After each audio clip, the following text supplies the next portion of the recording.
Welcome to SportsBeat KC, the Kansas City Star's daily sports podcast. It is Thursday, July 23rd, and I'm Blair Kerkhoff. The Royals played 3 exhibition games or summer camp to tune up for Friday's opening day against the Cleveland Indians, and there wasn't much encouraging about those contests against the Astros and the Cardinals.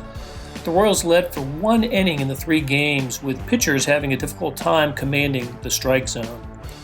But those were exhibitions. The first games played since mid-March, and perhaps the Royals were just working out the kinks. The 60-game season begins with Danny Duffy on the mound Friday. He's making his 3rd career opening day start. Brady Singer, who pitched well last year in his full first minor league season, gets the 2nd game starting assignment in something of a surprise move. Beat writer Lynn Worthy previews the 2020 Royals today, and after a break, you'll hear from Danny Duffy, the team's most experienced starting pitcher. Well, Lynn Worthy, ready or not, opening day is arriving for all of Major League Baseball, but we really only care about the Royals right now. And I say ready or not, and based on what I saw this week in 3 summer camp games, it's more not for the Royals. They had a rough week against the Astros, the 2 games at Kauffman Stadium, and then at St. Louis on Wednesday. We're recording this Thursday, and of course, the Royals play at the Cleveland Indians on Friday night in the opening game. What were your big takeaways from the exhibition week? I was really hoping to see a little bit more encouraging signs by the Royals. We'll get into personnel matters here in a second, but just overall, what were your impressions of the Royals this week? The pitching is still going to be a question mark. I mean, I thought it was always going to be a question mark, but the answers to that question were not looking good, at least through the exhibition games, let's put it that way. It's going to be an ongoing, situation all season between guys coming in and out, and also just you weren't really sure about some of the pitchers that you are probably going to have to rely on. They were unproven commodities, and just through a few exhibition games, they're still not quite proven. Right. I'll tell you what, specifically about the pitching, what was discouraging to me was just the inability to command the strike zone and leadoff walks, walks anytime, but leadoff walks, especially from starters. And that's why the Royals played three games this week, and they led for a grand total of 1 inning in the 3 games. So they fell behind early. They stayed behind. I thought the 2nd game against Houston was absolutely atrocious, the one that they lost 15-6. And I got to imagine Mike Matheny was pretty unhappy with the way his pitchers performed this week. So what did he have to say about it, and what's the solution for the Royals here? Well, I know from his standpoint, he just can't stand the walks. The free, as he calls them, the free bases, and he includes, giving up, stolen bases or wild pitches and all that. Anything where you're giving up a base, even from the walk to just once they get on base, giving them advancing bases. But so he includes all that when he says free bases. But the walks, I know he just couldn't stand. To me, the ones that stood out, or at least I guess maybe stood out as more frustrating, were Jorge Lopez gets out there against the Astros, and he came in after Sparkman, and he hit 2 batters when he had 2 strike counts, which is, again, free bases, but they weren't even walks. It was you got to 2 strikes on guys and then hit them with inside pitches. It was sort of, I don't want to say funny, but the fact that, I turned on the TV later on and see on SportsCenter they're talking about, or on Twitter, they're talking about Astros hitters got hit. And I'm like, well, there were 2 strikes on both of those counts. He wasn't trying to hit guys. He just wasn't throwing strikes. That just, that was not now we're going to get those Astros for everything they did in the past. Like, no, that was not the situation. I was following. It would have been more encouraging if that was the situation, but that was not the situation. I was following the game and I was watching the game and had Twitter called up and all the anti-Astros, and there are many of them out there because of, as you said, the sign stealing scandal that that they're embroiled in. When it was Altuve and Springer, and I forgot who the third Astro that got hit that day, but Twitter was going nuts because they thought this was okay. The retaliation begins. And I'm just thinking, I'm shaking my head saying, no, no, not no. even close. Yeah, because I think Bregman was one of the ones that Lopez hit with two strikes. Yeah. I think Springer. I'm trying to remember. Springer might have been the one that. Um, Shoot, I'm trying to remember. Kowar hit somebody, and I can't remember if Springer was still in the game that late. But Kowar hit somebody with a curveball that just didn't break because that's that third pitch that he's still working on, and it was it was a little dicey that day that he was throwing. So I can't remember if it was Springer that he hit, but I know he hit somebody with a curveball that just got away from him. So but yeah, it was not that. It was just an inability to throw strikes consistently, falling behind in counts, and then even Monty got Mike Montgomery in his start. He worked around a little bit. I think he gave up one run on a leadoff walk in the first inning. I'm trying to remember. He may have one of the home runs he gave up might have been a 2-run homer. I can't remember if it was a hit or a walk that he put a guy on for.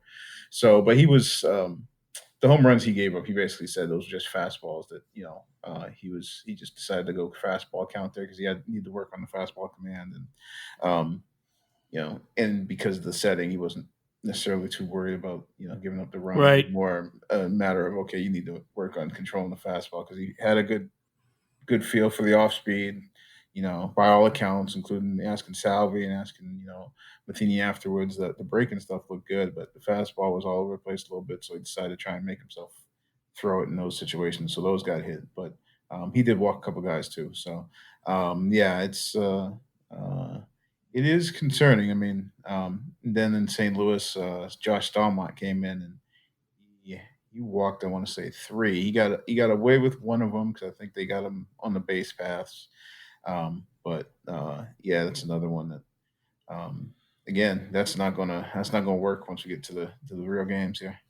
No. And look, it's one thing to not have command early in spring training and to work on pitches and to, just do some things that you wouldn't normally do during a game. But these were different types to me. These were different types of exhibition games, right? These are the games, the first games that teams have played in more than 4 months. It was the only game that the Cardinals played as an exhibition before they opened, and the Astros just played the two. The Royals got three, which is almost like a big bonus for the Royals.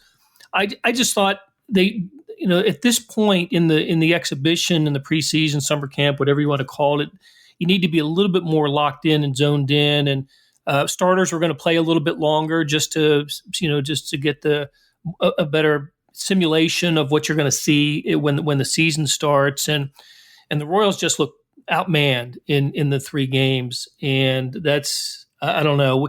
After we've used this 4 month period to talk about how a 60 game schedule could advantage the Royals and teams that seem to have good young arms, and that wouldn't necessarily be a 162 game successful proposition, but maybe in 60 they could sneak in. But I don't know if I saw anything this week that led me to believe that. But speaking of young arms, we know we're going to see Danny Duffy in the opener, making his third career opening day start, and Danny's certainly reliable starter for the Royals. He's getting the call because Brad Keller out with still recovering from the COVID.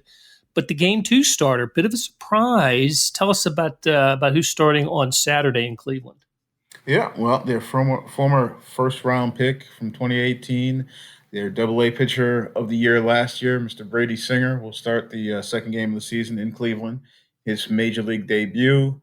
He still hasn't pitched above Double A, but he's by MLB Pipeline, he's their top pitching prospect. I think Baseball America has a different ranking there, but MLB Pipeline has him as their top pitching prospect, and he gets the ball on Saturday, the second game of the season in Cleveland against a lineup that's been pretty productive too. I mean, I was somewhat wondering whether if he got the call if they would maybe try and wait and let him throw against Detroit, which would probably be a much kinder Yeah, matchup. But I think with the immediacy of the needs they've got in the rotation, I don't know if you were really trying to line anything up. I think you needed somebody who can give you some. And they had the confidence in him. So yeah, we're going to see Brady Singer second game out of the gate.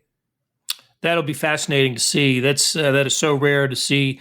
The idea, of course, for Brady was to probably get a full, not a full season of minor league, but a little higher. He pitched at Wilmington and Northwest Arkansas last year. Good numbers in his first full minor league season. I think the Royals were, there was talk about him being the fifth starter. So I guess this isn't totally out of the realm. But for him to go up to number two, well, that's that is accelerating the path for Brady Singer. And of course, it's been it's a circumstantial thing for the Royals as well. It's not just that Brady Singer is a top prospect that they believe has great upside, but the Royals find themselves in need of healthy arms and healthy bodies right now, don't they?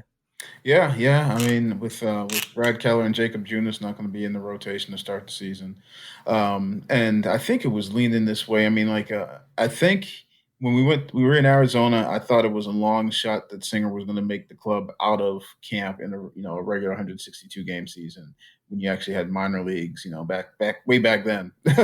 um, Yeah, yeah, but I thought it was a long shot then. But the fact that he was still in the rotation or still in big league camp, I should say when we left Arizona. The fact that he was still pitching well since they've come back to Kansas City. The fact that it seemed like it was moving closer and closer. I mean, to him getting on that big league roster. I mean, 3.5 months passed. He had the time to work on things.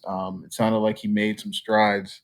And then the thing that really made me think that he was going to be on this roster was probably last week. I think if I remember correctly, it was Friday night inter squad that he pitched and pitched pretty well. I remember talking to Matheny on Saturday, and I actually asked Matheny about the changeup because that was the big thing that we've heard a lot about. Is the changeup's going to be an important thing for him to be able to pitch, consistently at the big league level. And Matheny sort of pushed back on that and said, well, hey, that he thinks that he didn't get enough credit with that slider and he uses it different ways and that should count for more than just one pitch for people to say that he only got two pitches. And it wasn't a forceful pushback, but it was enough of a pushback that I'm like, he's talking about this guy like they think that he's ready. And that's when I started thinking, okay, and this is before we knew for sure that Keller and Junis weren't going to be in the rotation. So that's when I started thinking, yeah, I think the 3+ months and just the way they were talking about him made me say, all right, I think this guy is definitely a candidate here. And then Singer definitely, we talked to Singer as I remember the timeline. Friday he pitched. I remember the Asking Matheny Saturday. We talked to Singer on Sunday, and he felt like he was ready. Like he wasn't gonna Bigfoot the organization in any way and say that he should be, but I think he gave the PC answer, the one you're supposed to give when somebody asked him about making the roster, that it wasn't his decision. So, right. um, I decided to come at it a different way and ask. I said, well, asked him how prepared he thought he was to compete at that level, and there was no doubt. He wasn't shying away from that one. He thought he was ready. He just wasn't going to say that he should be on the roster. So it was moving in this direction, I think, and the injuries or the COVID stuff sort of pushed it along. Yeah, well, maybe he can pitch his way into a permanent spot here with some early success.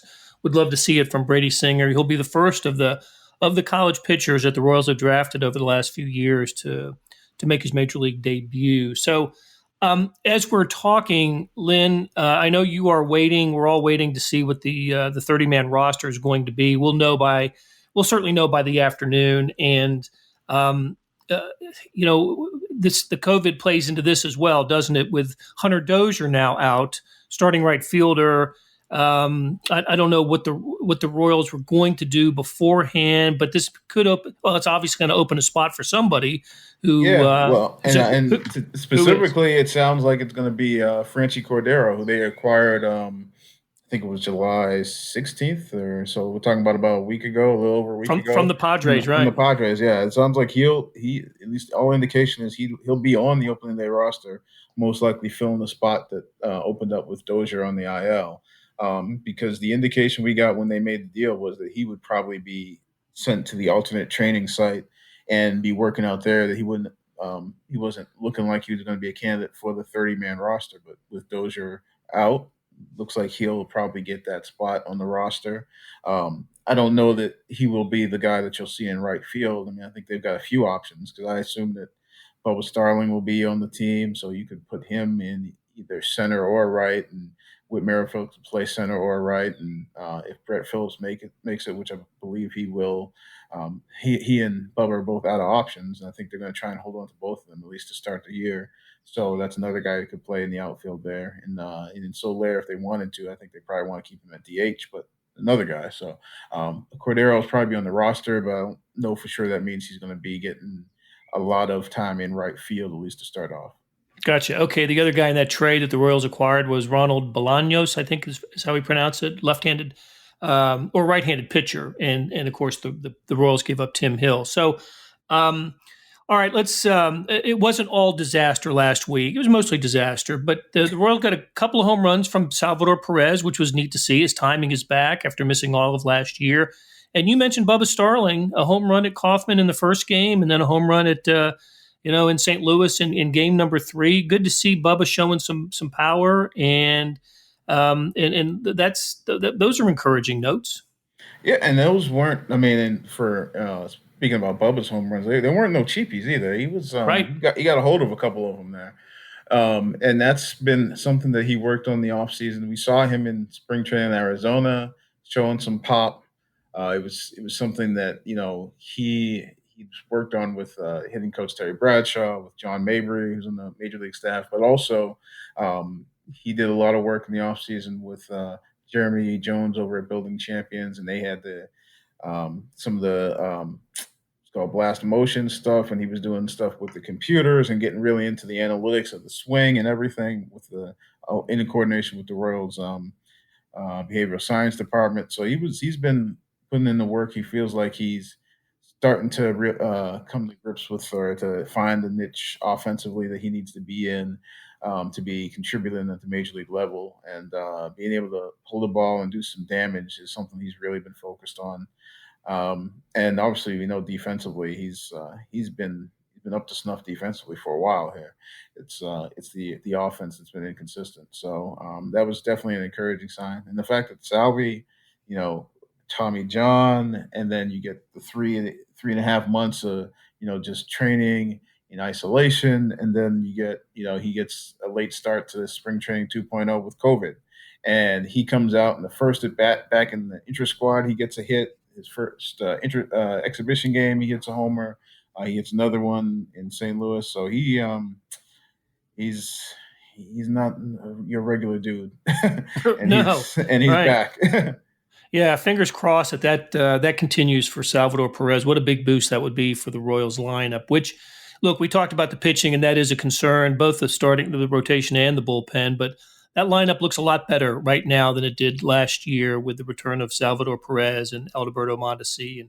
And it's tough to lose Hunter Dozier, of course, but it's a little bit deeper lineup for the Royals. And all right, Lynn, I know you've got to run. You're scrambling to catch a flight to go to Cleveland, and we wish you safe travels. We're going to take a break, and when we return, you're going to hear from Danny Duffy, the opening day starter on Friday. All right, Lynn, take care. Thanks. Hey, it's Blair. We have a special subscription offer for SportsBeat KC listeners, unlimited digital access to the Kansas City Star's award-winning sports coverage.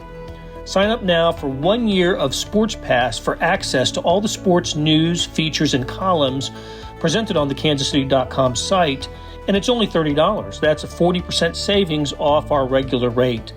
Your subscription will automatically renew after the initial term at $50 unless you tell us to cancel. Your subscription helps support the sports coverage of kansascity.com and the Kansas City Star, and that support has never been more important. Please visit kansascity.com/SportsBeatKC offer to get this special offer And as always, thanks for listening. Danny, I asked Monty this the other day too, but with Jake out and Brad out and some uncertainty about the rotation, do you feel a little added responsibility to pick up that kind of slack? No, not in this day and age. We got some dudes. We got some young dudes. They're going to be fine. They're going to be great. I don't know what our rotation is going to be made of, but we got some dudes that could fill spots and do their thing, and they're very talented. I know we're going to miss Brad. We're going to miss Jake. We're going to miss all those guys who are, building back up or, sick. And we'll obviously miss them. But I don't feel any more responsibility than I did before. I know what I got to do. I know what my job is. Did you have a bullpen a couple days ago, or where are you right now? Yeah, I had a bullpen yesterday. Yeah, yesterday. So, 2 days ago. It's 30 pitches. Felt good. It's final kind of tune-up, and I'll be ready. How much do you think you'll be able to extend on Friday? In terms of pitch count? Yeah. Yeah, I'm going to probably just, leave that up to our skipper. I got up to 90 the other day, including the innings in the bullpen. And, I don't see why I couldn't, go as far as he wanted me to or asked me to. So I feel about, right where I need to be in terms of, being stretched out and being strong and being ready to go. Great. Thanks, Danny. You got it. Hey, Duff,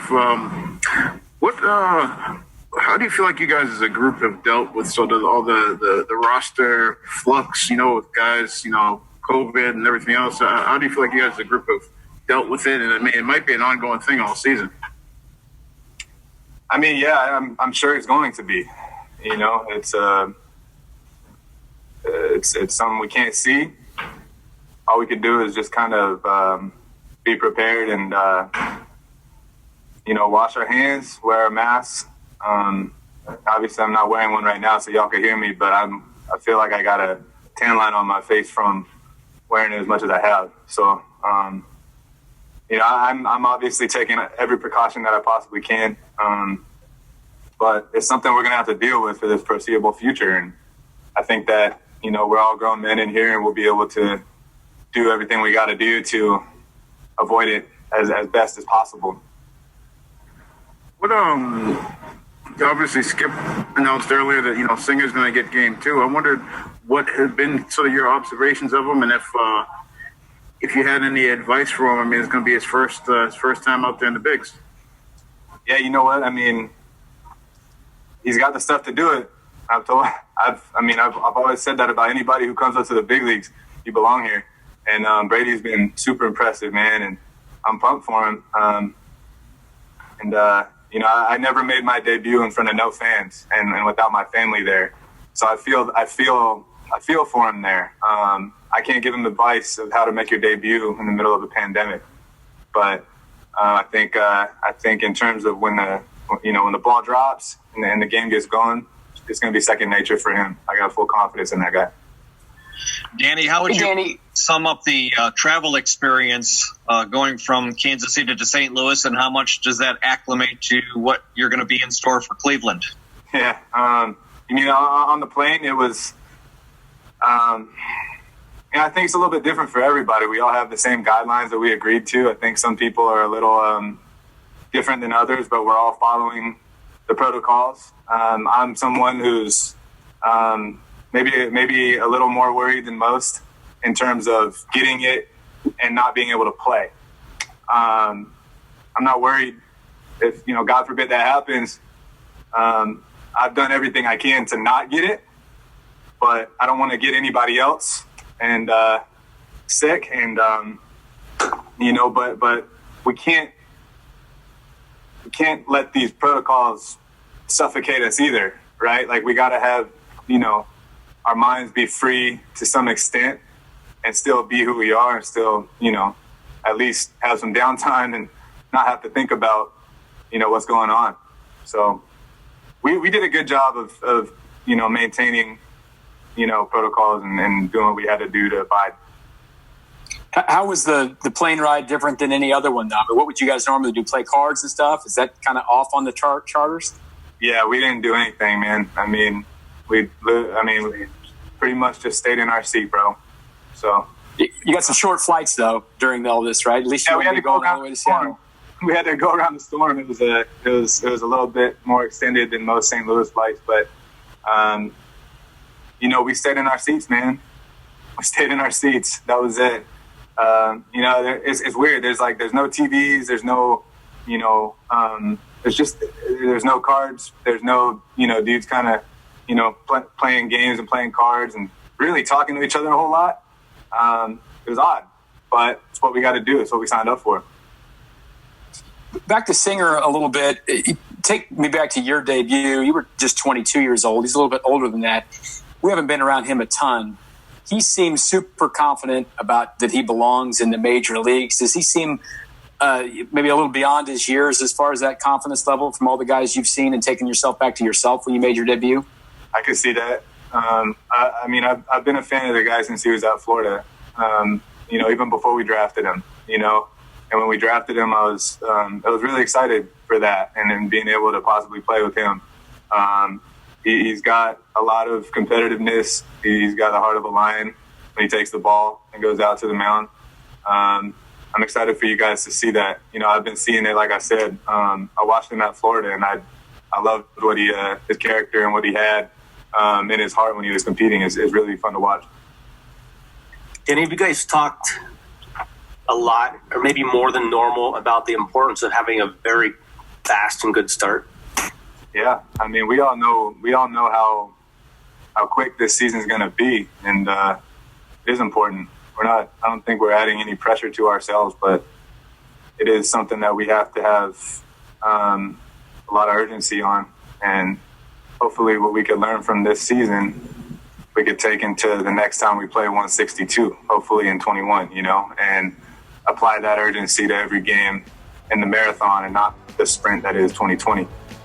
That'll do it for today. Thanks to our production staff of Derek Donovan, Savannah Smith, Randy Mason, Beth Welsh, Jeff Rosen, and Chris Fickett. Tip of the cap to Lynn Worthy for stopping by and talking Royals on the eve of opening day. Catch his stories in the show notes and on kansascity.com. Hey, earlier in the episode, you heard me talk about the Sports Pass offer. It still stands and still a good one. $30 for a year's worth of sports coverage, and that includes Sports Extra that comes with the e-edition. Let me tell you about today's Sports Extra on the e-edition. There are 62, count them, 62 pages of national sports coverage. Now, half of that is a baseball preview, but man, it'll take you a few hours to get through that. That is great stuff, 62 extra pages. Well, here's an even better offer. Buy the entire Kansas City Star product. Sports, news, features, commentary, and analysis, the whole thing. You get all the stories written by my talented colleagues, plus additional news, sports, and business coverage. The details at account.kansascity.com/subscribe. That's account.kansascity.com/subscribe. And whether it's the Sports Pass or the full subscription, you're getting and supporting the best sports and news coverage in Kansas City and helping us produce programs like SportsBeat KC. Thanks for listening, and we'll be back on Friday with another episode.